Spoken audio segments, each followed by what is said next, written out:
Remember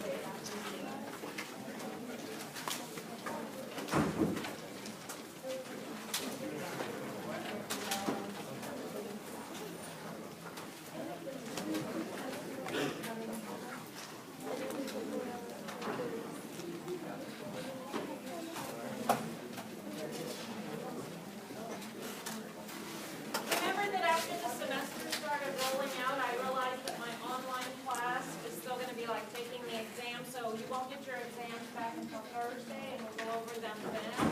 I did go ahead last night and posted the grades on the exam out there so that you can get some feedback. So if you look at Blackboard, your grade is out there, and you guys did pretty well.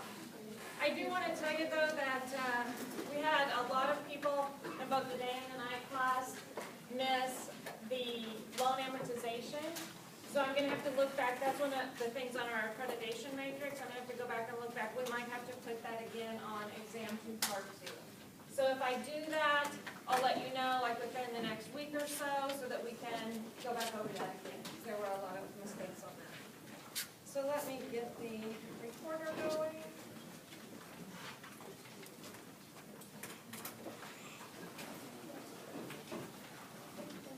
So chapter 7, if you guys will turn to page 235, which is 224 in the second edition, but 235 in the third. I like to start talking about bonds, talking about who issues bonds, and then we'll get into how to evaluate a bond. If you look though, they start out saying, okay, the Treasury, the U.S. Treasury issues bonds. And remember, that's what we start out with, U.S. Treasury, when we're talking about risk-free rates of return. So what happened when they started having some bond mutual funds is everybody in their mind thought, well, a bond is a U.S. Treasury security. Well, that's not really true. There are other entities that issue bonds too. So if you turn the page, they talk about corporate bonds, and that'll be our focus in this class, is looking at corporate bonds. What you have to realize, though, is that, like we've talked about before, a corporation isn't like the U.S. government. Whereas the U.S. government can raise taxes if they need to get bonds paid back, principal and interest. Companies have to make a sale. And they have to make sales that make income so that they can get the principal and interest paid back. I'm not going to spend a whole lot of time on it, but if you turn, and I have it marked so we're going to get there. If you turn to page 254, they'll show you that there's different companies, and they use standards and poor. There's different companies that will rate bonds. And so what they're showing you is if they rate a bond with a AAA rating, what that's saying is that's a company that is as close to risk-free as it can be without being an investment in the U.S. Treasury security. So that's going into corporate America, investing with a corporation. So they're saying these are really strong, stable companies. They're looking back at the history of the company. They're looking at the future of the company. And they're saying, you know, you're going to get the return of and on your investment. Then if you start looking down the chart, they say that there's some below investment grade. So double B all the way to D. If you read through those, they're saying, okay, speculative bonds, that's what you're starting to get into, are sometimes referred to as junk bonds. So what they're saying is you're going to be taking more risk because those are companies that aren't doing well. So if the company isn't doing well, there's a risk that you won't get the return of and on your investment. So if you go back to the determinants of interest rate, one of the things that we talked about was default risk. So default risk premium. So the more risk there is that they'll default, the more premium that you would get or the higher interest rate you would deserve because you're taking more risk. So you need to watch when you start looking at bonds, if it's paying some outlandish interest rate, there's probably a reason. It's probably because of the default risk. The other type of bond they talk about on page 236 is municipal bonds. With municipal bonds, what's happening, and the author alludes to this, is there's actually two different kinds of bonds that municipalities will offer. One is called a general obligation.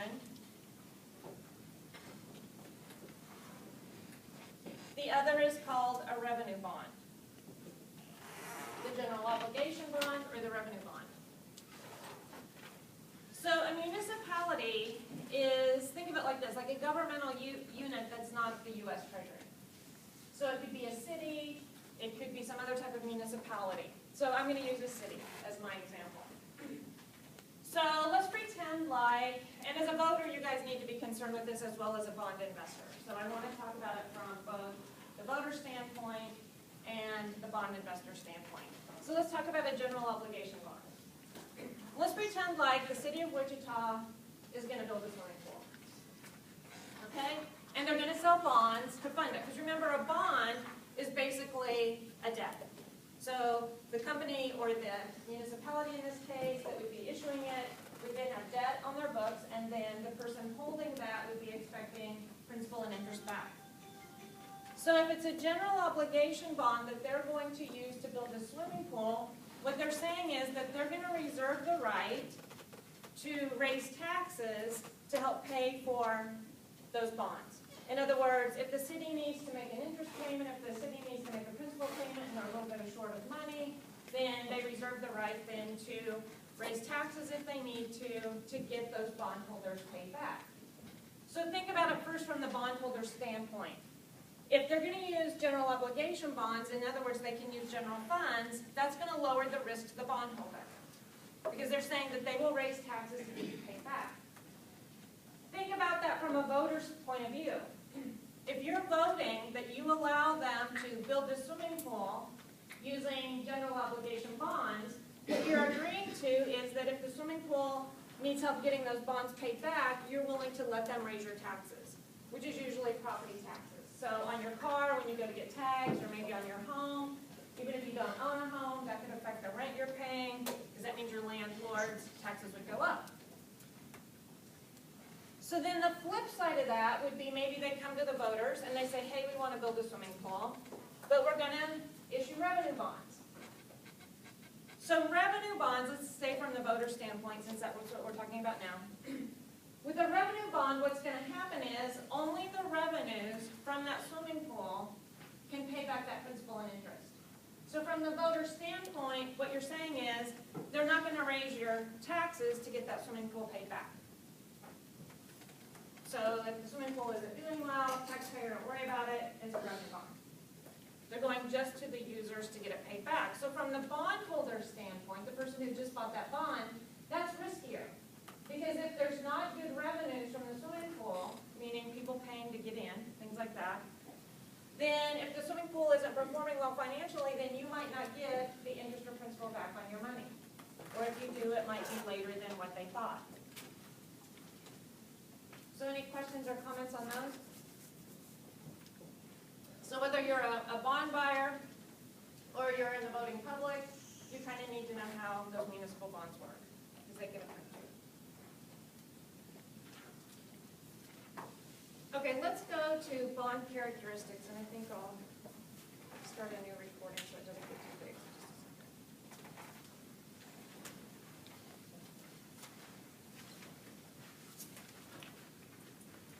So with your calculators out, let's talk about some bond characteristics.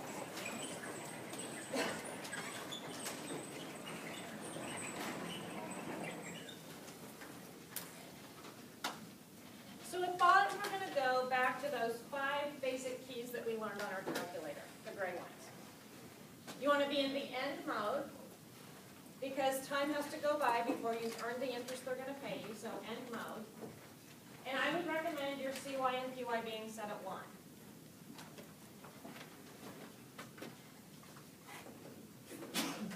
So here's our timeline. Present value, PV, that's going to be the price of the bond. Present value is the price of the bond.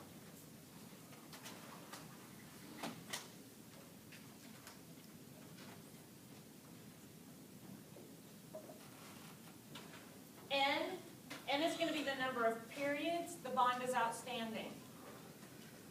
N is the number of periods the bond is outstanding.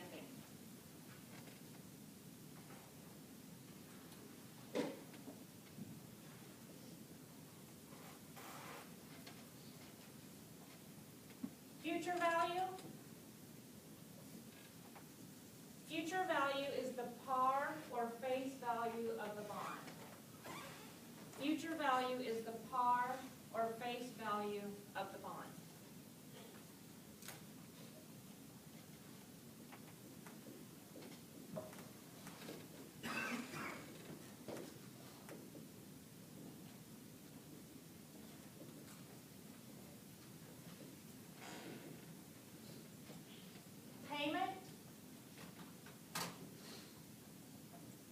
Payment is the interest payments you'll be getting along the way.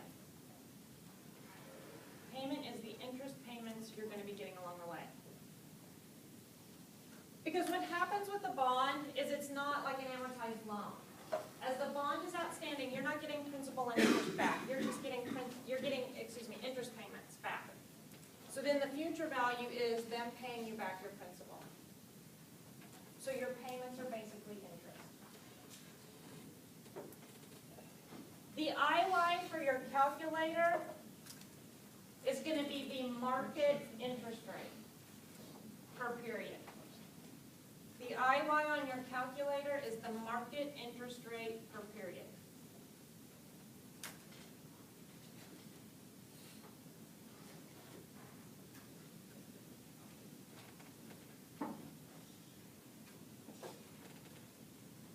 So let's talk about a bond contract then. And let's start placing the information on our timeline and putting it into our calculators. So a bond is a contract between, again, we're talking about corporate bonds. So it's a contract between the corporation that's issuing it and then the entity that's buying it. Let's say it's an individual. So one of the first things it'll state is the par or face value of that contract. The par or face value of that contract. One of the most common denominators of a bond is $1,000. So if we're filling out our timeline here, we said par or face value is future value, so $1,000 would be the future value. Coming off of the contract.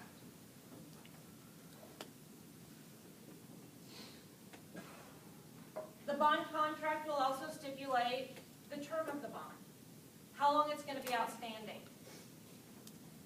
And you might want to put in your notes for now, that's going to be from the original issue, and we'll talk about that a little bit more later on. But the term then is from the original issue, from when the company sells the bond. So let's pretend like this is a 10-year bond.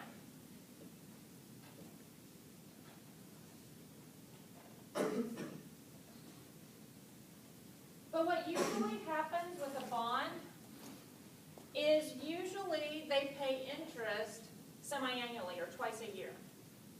So remember what's going to happen if we have a semi-annual payment, then we would have to adjust our end, because what we're saying then is it's a 20-period bond when it's first issued. Because there's going to be 20 periods, 10 years, times 2 payments a year. So 20 periods when they're making these interest payments, and then at the end of the 10 years or 20 periods, they're going to give you back that par or face value.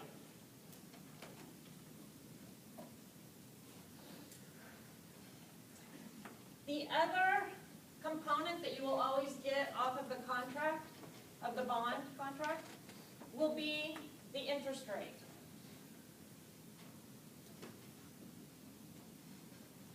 Put that in your notes as coupon interest.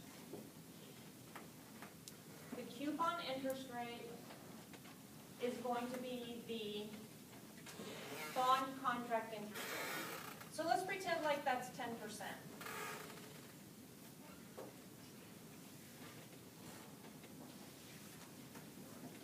So in the contract, they're saying par face value 1,000, the term is 10 years, semi-annual, so 20 periods, and the interest rate is 10%. Well, that interest rate is stated as an annual rate. So we're going to use that coupon interest to calculate out the payment that we would get along the way. So what we would do is we would take the par face value, the $1,000, times the 10% coupon interest rate, So that's $100. But then we have to remember that it's stating that it's going to pay the interest semi-annually. So every 6 months, we're not going to get $100. Every 6 months, we're going to get $50. Because it's 2 periods that represent 1 year. So every 6 months, we'll be getting the $50 payment. We're in the end mode. So we get the first payment at time period 1 and the last payment at time period 20.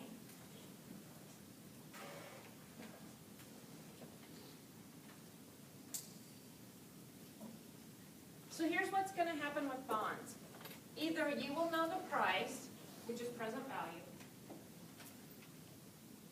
and calculate your yield to maturity and your yield to call, which I'm going to talk about, or you will know what interest rate you require, and then you calculate the price that you're willing to pay.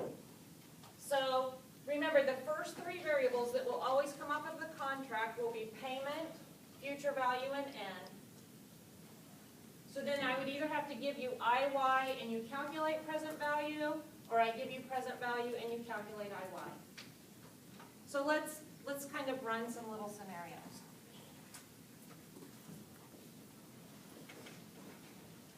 So let's pretend like this bond is getting issued. Okay, original issue, time period 0, the company is selling the bond. So what happens is the board of directors will decide we're going to issue bonds. They'll hire some people to help them kind of figure out what's going on in the bond market, what kind of an interest rate they're going to have to pay. So somebody's going to have to go and figure out what they would be rated and look at the variables of interest rate to figure out what an investor would require to participate in these bonds. So let's say they say 10%. So it takes a little time for the bonds to get issued because they have to go through and get them printed up and go through a lot of legalities before it's really time to sell the bonds. So as time passes, things change in the interest rate world, right? But they've already got these contracts printed up. Let's just pretend to start out easy. Let's pretend like the market interest rate stayed 10% per year. So the board of directors decided they're going to sell some bonds.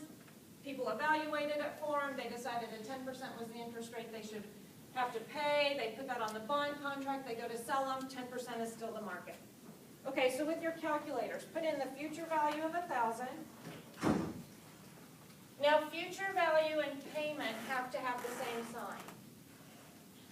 This is going to be one of those times when you have to kind of think about the sign. So I'm going to put the future value in as a positive, and I'm going to put the $50 payment in as a positive. So $1,000 future value, $50 payment, both of those I put in as positive. We're at original issue, so 20N.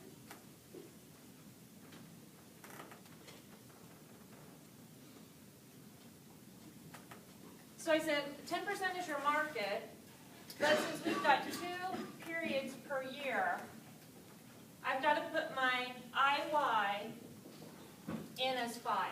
So 5 IY, CPT, present value.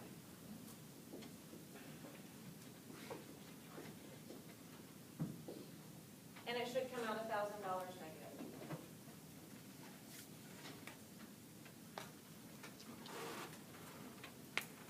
Did everybody get $1,000 negative? So let's think about what's happening. You write the company a $1,000 check today. You're giving them a loan. Over the next 10 years or 20 periods, they're paying you $50 because that's the interest they owe you. And then at the end, 10 years later, 20 periods later, they give you your $1,000 back. So that's what happened. But in the bond market, what happens is that interest rates change. But the contract can't. This is all decided, okay? This is all a contract that's printed up, it's written. They have to stick to these terms. So if interest rates change, let's pretend like the board of directors decided 10%. They got it all printed up. But when they went out to issue these bonds, the interest rate and the market changed, and really people who wanted to invest in their company deserved 12%.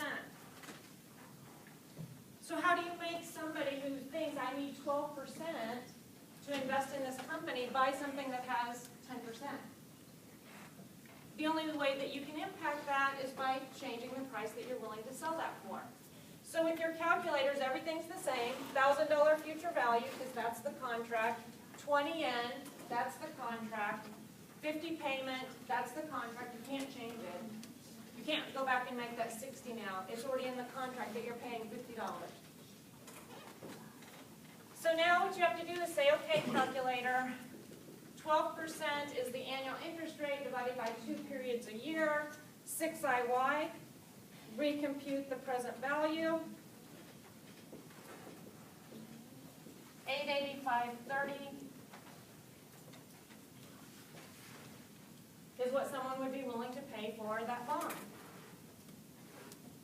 So they give the company $885.30 at time period 0.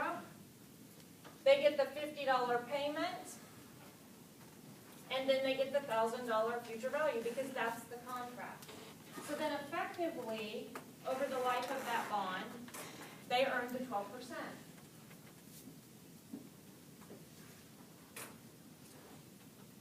So if you hear companies talk about, or the press talk about an original issue discount, OID, original issue discount, they're just saying that interest rates went up. So from the corporate treasurer's perspective, what happened was they were expecting to get $1,000 every time they sold a bond. And remember, these companies are either buying assets with those bonds or paying off other debt. And instead of getting $1,000 per bond, they only got $885 in their treasury that they can go buy things with. Let's look at what happens if the flip happens, if interest rates fell. And so now somebody investing in this company doesn't deserve 10%. Interest rates dropped, so they only deserve 8% or $80 a year, a $40 payment. But again, like I told you, they can't change the payment. It's part of the contract that they're going to pay these $50 payments. So now you tell your calculator, okay, market is 8, so divided by 2 periods, so 4 IY. Calculate your present value.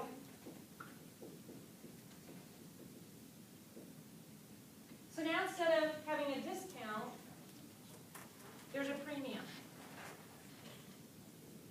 So in order to get this $50 payment instead of the $40 you deserve, you pay $1,135.90 at time period 0 to the company. You get the $50 payments all along the way, and you get the $1,000 future value.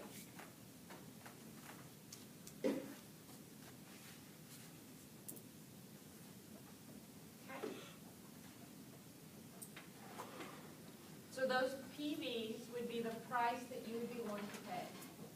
So if it's selling for that amount or less, you could buy it and get the rate of return that you require in the market. So right now we're talking about market interest rates that are yield to maturity. Yield to maturity. If it is outstanding the full 10 years or 20 periods, that's yield to maturity.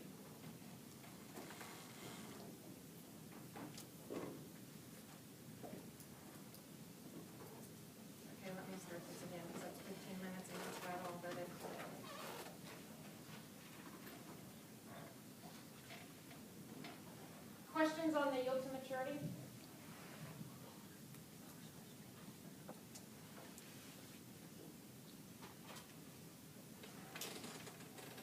Let's talk about a call provision then.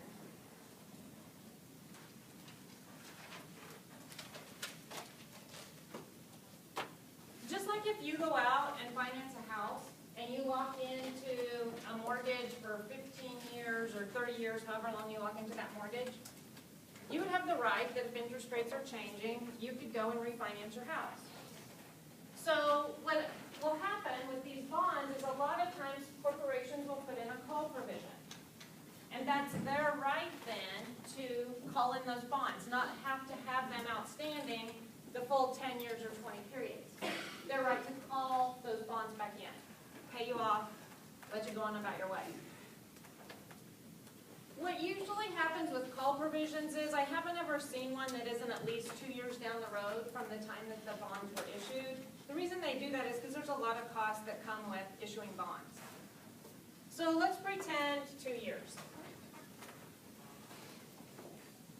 So let's say there's a call provision that they can be called in 2 years, which is 4N from the original issue.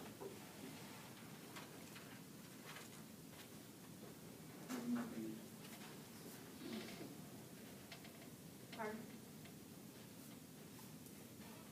Okay, so 2 years or 4 periods into the bond, they can call it back in. What usually happens with the call provision is they have a call price. And with the call price, what they're basically doing is they're saying, hey, bondholder, we know this is kind of an inconvenience to you, and you expected these bonds to be outstanding all 10 years, 20 periods, but we want to reserve the right to call it in, and if we do, we'll pay you a bit of a premium. So they put a call price to it. Usually a call price is one extra interest payment. I've seen them be a whole year's worth of interest, but normally it's an extra interest payment.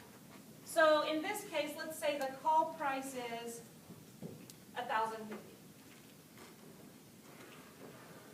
Because they would have to give you the par face value, the $1,000, plus then an interest payment, the $50. So what happens when you want to calculate out then, right here, your yield to call, is that in your calculator, what you're going to have is you're still going to have your $50 payment. And this is one of the places where students make a mistake. Remember, at time period 0, or any time that they're issuing these bonds, they don't know if they're going to call them or not. And the contract is that they're going to make these payments. A lot of times I see students try to take this call price and calculate a payment based on the call price. That's not what's happening. They're issuing these thinking that they'll make these $50 payments for 20 periods, whether they call them or not. They're making $50 payments. So still in your calculator is the 50 payment. What's going to change, though, is your future value will now be the call price. So if they call them, you've got your $50 payment, your $1,050 future value, and let's just use the starting point, because they can actually call them anytime after time period 4, but let's just use the starting point. So 4N.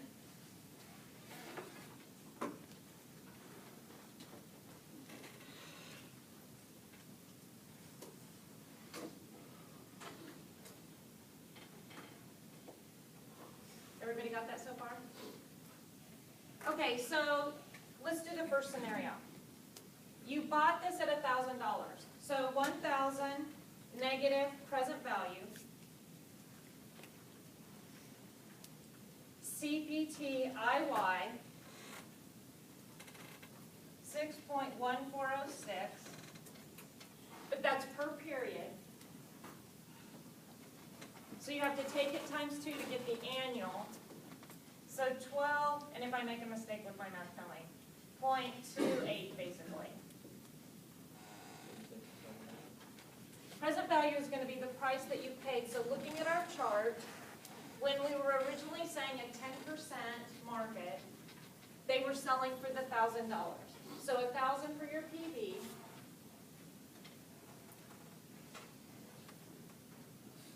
So if it was a 10% bond in a 10% market when they were originally issued, if they call them in 4 periods or 2 years later, your yield to call would have been 12.28. So your yield to maturity would have been 10%, your yield to call 12.28. So we always talk in annual terms, because that equation that we learned for the first exam, we talked about annual interest rates. So you always talk in annual terms. So think about it. If I gave you a $1,000 loan, and you paid me these $50 payments, and then 2 years later you came back and said, you know, I can pay you off, so here's $1,050. I'm okay with that, right? Because look, I actually earn better interest in that kind of a scenario by you showing up and giving me that premium. Okay, let's look at the next one. What would have happened if it would have been a 12% market and you would have paid the $885.30? So $885.3 negative present value, CPT IY,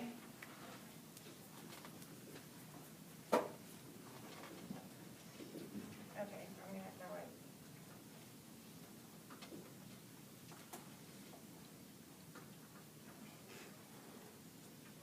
Look what happens there. 9.6756 is per period times 2. So 19.35% was the yield to call. That seems high, but think about what happened.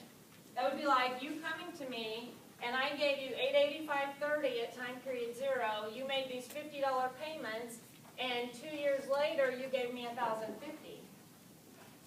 I'll do that. Okay? Again, you were getting a discount thinking that that was going to be outstanding for 10 years or 20 periods, and I called it 2 years or 4 periods later. Okay, let's look at the last one. Present value, you paid $1,135.90 because the market interest rate was 8%. So in your calculator, 1,135.9 negative present value, CPTIY, 2.5829. So 5.1658%.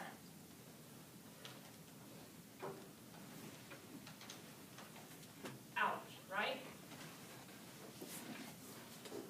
I gave you $1,135.90 at time period 0 as a loan, thinking I was paying this extra $1,135.90 to you because it was going to be outstanding 10 years or 20 periods. Then you were going to give me the $1,000. Instead, you only left it outstanding 2 years or 4 periods. So I gave you this huge premium, and it hurt my yield. So here's what happens. There's 2 ways to evaluate bonds. So we already talked about price. You can evaluate it on price. So if you calculate a present value and you look at what that bond is selling for, you guys all shop, so you know if you decide on a price and something is selling for that amount or less, you're willing to buy it. The other way that we're going to evaluate bonds is based on the yield to call and the yield to maturity. We'll calculate the yield to call and the yield to maturity.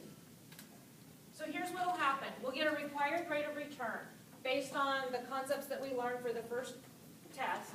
Looking at the determinants of interest rates, quoted interest rates, based on the risk that we're taking, liquidity, all that good stuff. And we're going to look at that required rate of return. And as long as yield to maturity and yield to call are both greater than or equal to our required rate of return, we can buy that bond. So even though this looks a little ugly, 5.1658 as compared to the 8%, if my required rate of return would have been 5.1658, I still could have purchased that. Or even less. As long as that was greater than my required rate of return, I could still buy that bond. So the 2 ways you evaluate bonds based on the price that you calculate, so you compare that PV to what it's selling for. So as long as what it's selling for is your PV or less, you can buy it. Or you look at a required rate of return, and as long as both the yield to call and yield to maturity are greater than or equal to that required rate of return, you can buy it.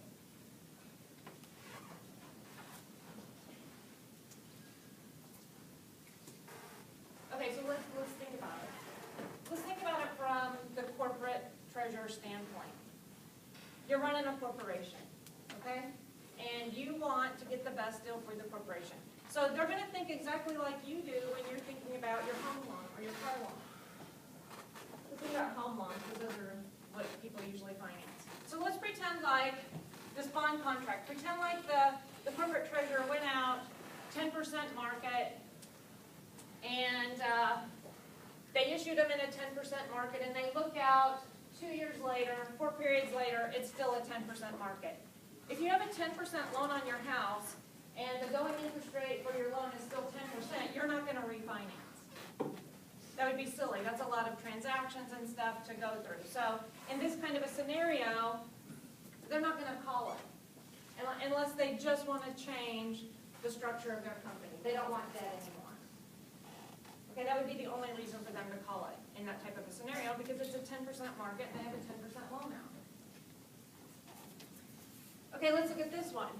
It's a 10% loan, and the market has gone up to 12%. So if you have a 10% loan on your house and you look out, and the interest rate that you would refinance for would be 12%, right, you wouldn't refinance. That would be silly. Why would you go and lock into a higher interest rate loan? So in that kind of a scenario, you're not going to see those bonds get called in. Again, unless they're totally changing the structure of their company. But they're not going to get rid of a 10% debt to go get a 12% debt.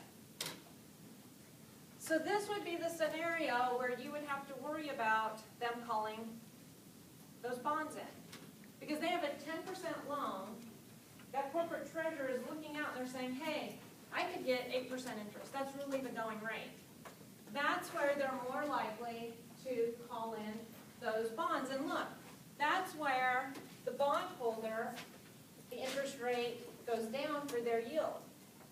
So that's why you need to be cautious, and that's why I'm saying that if there's a call provision, you have to take into account yield to call and yield to maturity. Because if you locked in thinking you were going to get this 8%, and you required a 7% interest rate, and then they call them, you didn't get your required rate of return. So that's the yield to maturity and the yield to call. So that's going to be a lot of the homework. Questions or comments on that?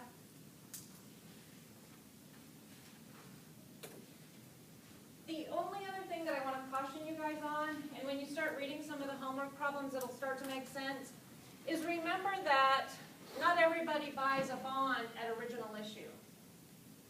You can buy the bond anytime on this timeline from another bondholder. So let's pretend like I'm one of the original bondholders.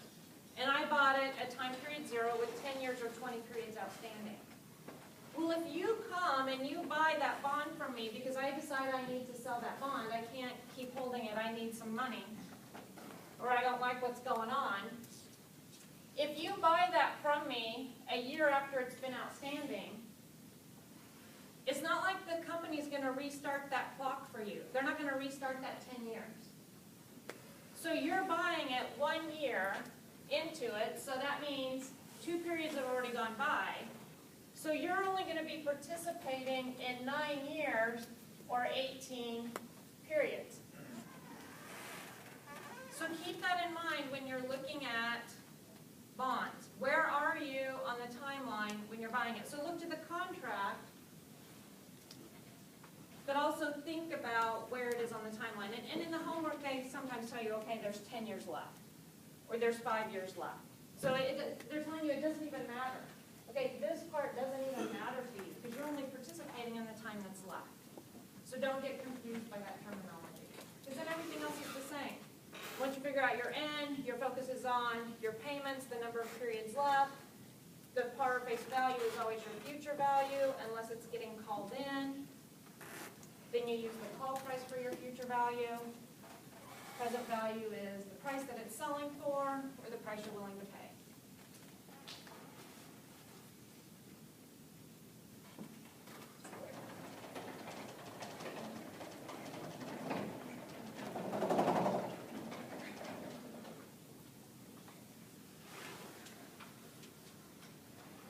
The only other thing that we need to cover then would be bond quotes. And if you have the 3rd edition of the book, they messed up. If you have the 2nd edition of the book, they didn't mess up.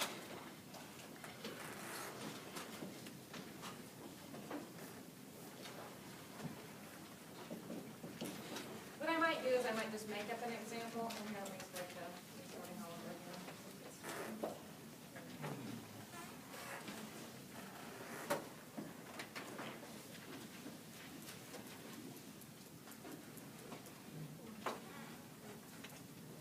So for bond quotes, third edition, it's on page 240. Let's pretend like, I'm just gonna make some up. What did they use?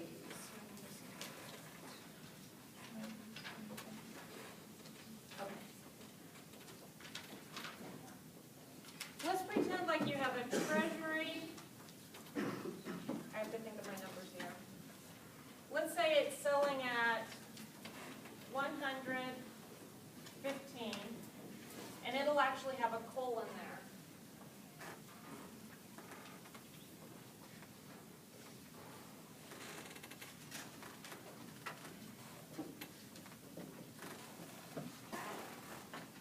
Versus a corporate at 100.50.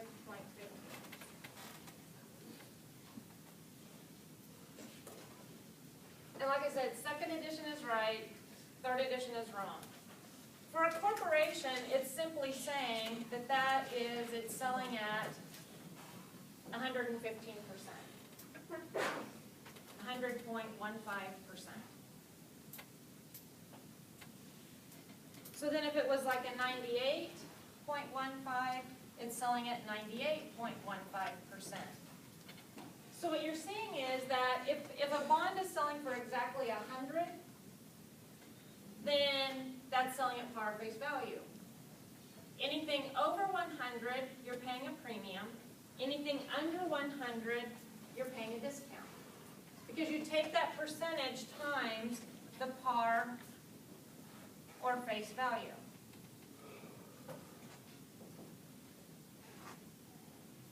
So if it was 1,000, you'd take 100.15 times $1,000. That would be the price it's selling for.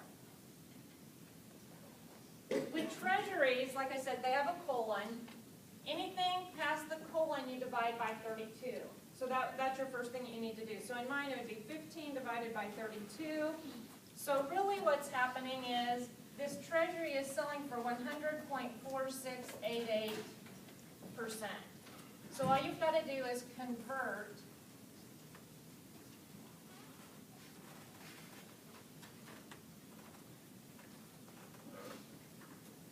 whatever's past the colon, divide by 32. So 100.4688 would have been the treasury times the par face value.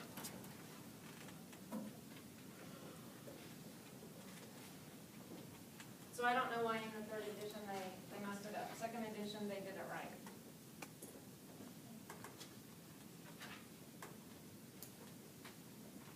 So in a treasury, anything past the colon, divide by 32 to get what is the decimal. What is to the right of the decimal.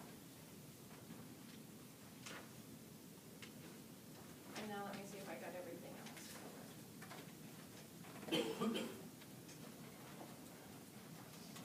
Oh. Any questions on that?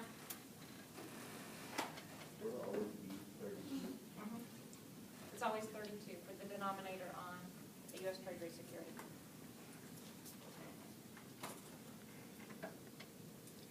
The only other thing we need to cover that'll be in the homework is on page 251, where they talk about an equivalent tax shield.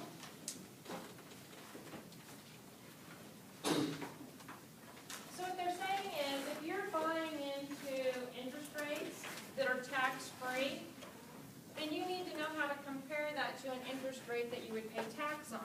So they just tell you on page 251, you just take whatever that tax-free yield is, your municipal yield, divided by 1 minus your tax rate. So let's pretend you look out into the marketplace and you can buy something tax-free for 2%. So 2% tax-free, meaning that when you do your income tax return, at the end of the year, you don't have to pay tax on that interest. Well, how do you compare that then to another product that you're going to have to pay tax on? If you divide it by 1 minus your tax rate, and I use the decimal format so I don't mess up. So let's pretend like you're in the 28%. Oops, I guess since I'm using a point, I don't put percent. Let's pretend like you're in the 28% average tax. That's what you're normally paying. So 1 minus 0.28. So you would have your 2% divided by 0.72. So 2 divided by 0.72. So what they're saying is that would be the equivalent to earning 2.7778%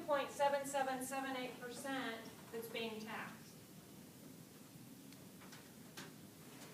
So if you wanted to compare buying a municipal that would not be taxed to a corporate bond that would be taxed, you would have to earn 2.7778 in order to have room to pay your taxes if your average tax was 28% and still be even with that tax-free yield.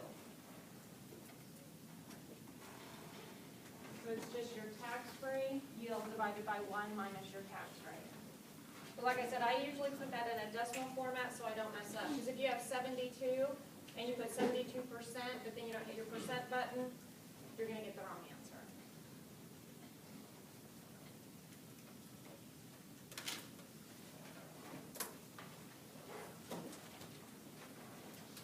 Okay, that gets us through chapter 7. Questions?